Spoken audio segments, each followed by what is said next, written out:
पांच इंडियन अरबपति जो कभी दिखावा नहीं करते। Number 1, APJ Abdul Kalam. Simple living और हाई थिंकिंग की अगर हम बात करते हैं तो सबसे पहला चेहरा भारत के missile man APJ Abdul Kalam का ही आता है, क्योंकि उन्होंने राष्ट्रपति बनने के बाद 5 साल तक अपनी सैलरी एक ट्रस्ट को दान कर दी, क्योंकि उनका कहना था कि प्रेसिडेंट बनने के बाद सरकार उम्र भर उनका ख्याल रखेगी, तो क्यों ना अपनी सैलरी बेहतर चीजें करने और लोगों की मदद करने में लगा दें।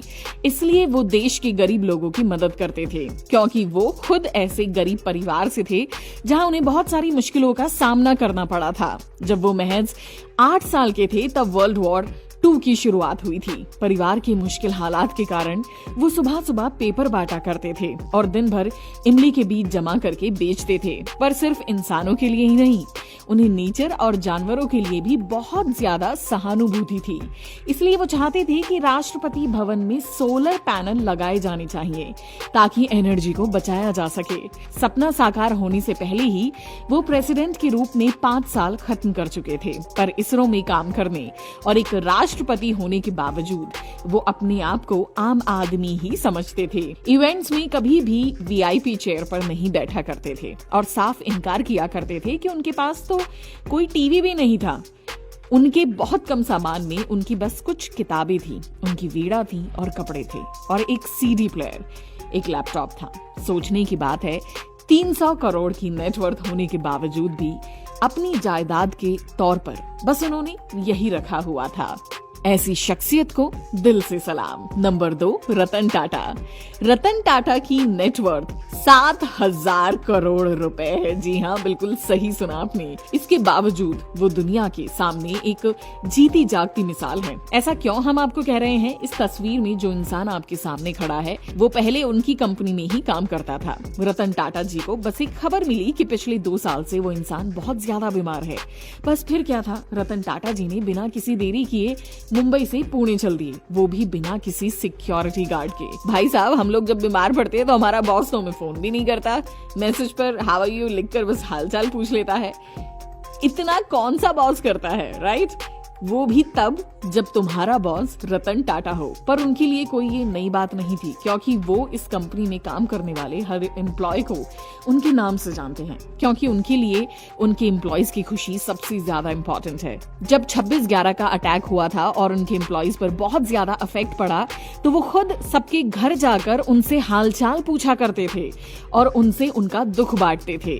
और साथ ही उनके सारे एम्प्लॉयज जो इस अटैक में अफेक्ट हुए थे, उनके बच्चों के एजुकेशन का खर्चा भी रतन टाटा जी ने ही उठाया। जैसा कि हमने आपको शुरुआत में बताया था कि रतन टाटा जी 7,000 करोड़ के मालिक हैं। उनकी टाटा कंपनी दुनिया की सबसे बड़ी कंपनी है। इसके बावजूद भी रतन टाटा दुनिया के सबसे बड़े अमीरों की लिस्ट में भी नहीं आते हैं। इसकी वजह है कि टाटा कंपनी 66%, ध्यान से सुनिए, 66% सिर्फ डोनेट करती है।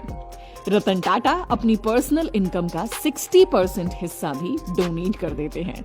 फिलहाल कोरोना वाली स्थिति में इंडिया की कंडीशन को कंट्रोल करने के लिए उन्होंने 100 करोड़ रुपए डोनेट किए थे। उनके हिसाब से उनका ये डाउन टू अर्थ नेचर विदेश में पढ़ने की वजह से बना, क्योंकि उनका कहना है कि विदेश में सिर्फ अपनी खुद की मेहनत और पढ़ाई से ही आगे बढ़ा जा सकता है, क्योंकि वहां पर उनके पिता का नाम इतना इम्पोर्टेंस नहीं रखता था।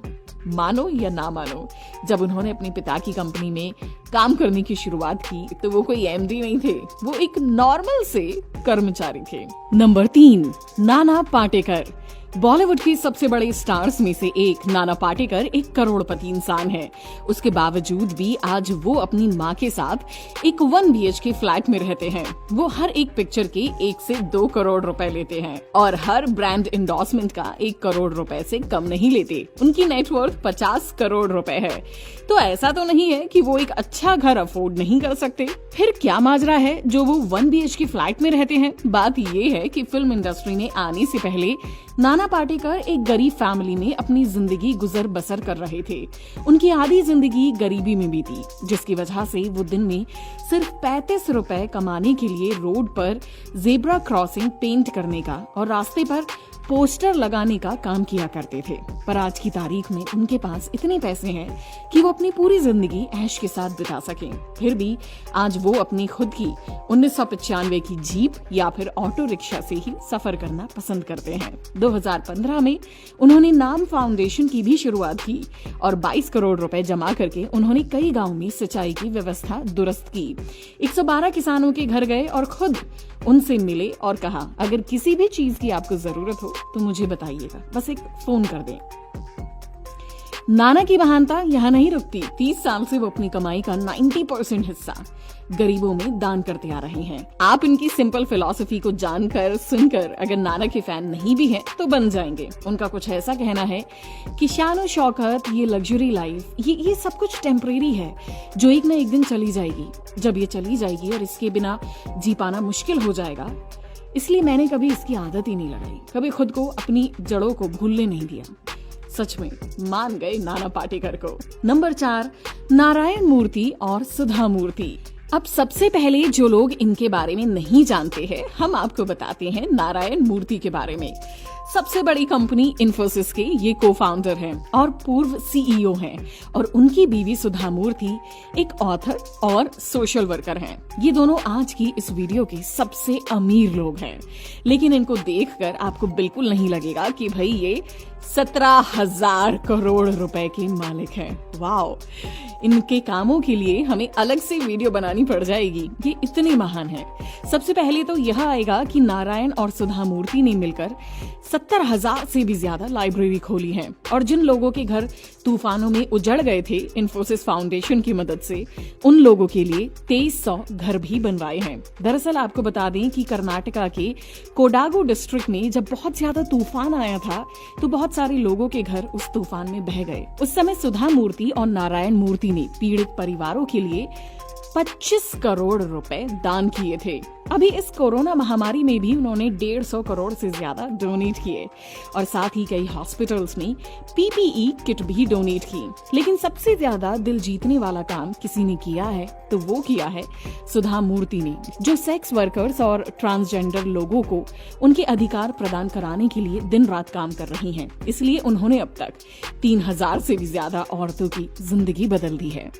नंबर 5, सोनू सूद। वैसे तो सोनू सूद बॉलीवुड फिल्मों में विलन का रोल करते हैं, पर असल जिंदगी में वो किसी हीरो से कम नहीं है। इसलिए महामारी के दौर में बहुत सारे लोगों के लिए एक मसीहा के तौर पर वो सामने आए हैं।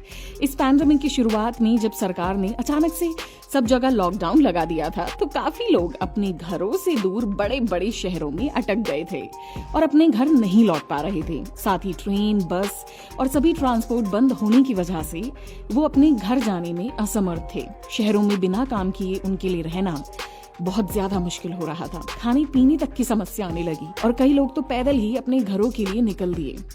लेकिन जब ये खबर सोनू सूद तक पहुंची तो वो उन लोगों की मदद किए बिना नहीं रह पाए। अब तक उन्होंने 7.5 लाख लोगों को अपने घर पहुंचाया है और साथ ही वो अभी 45,000 लोगों को रोज खाना खिला रहे हैं और साथ ही हॉस्पिटल्स में वो पीपीई किट भी डोनेट करते रहते हैं। यहाँ तक कि उन्होंने खुद की प्रॉपर्टी बेचकर भी लोगों की मदद की है। इसलिए फिल्म क्रिटिक सुभाष झा ने बिल्कुल सही कहा है कि सोनू सूद ही असल में इंडियन ऑफ द ईयर है। आपको क्या लगता है, सोनू सूद के लिए ये टाइटल सूट करता है या नहीं?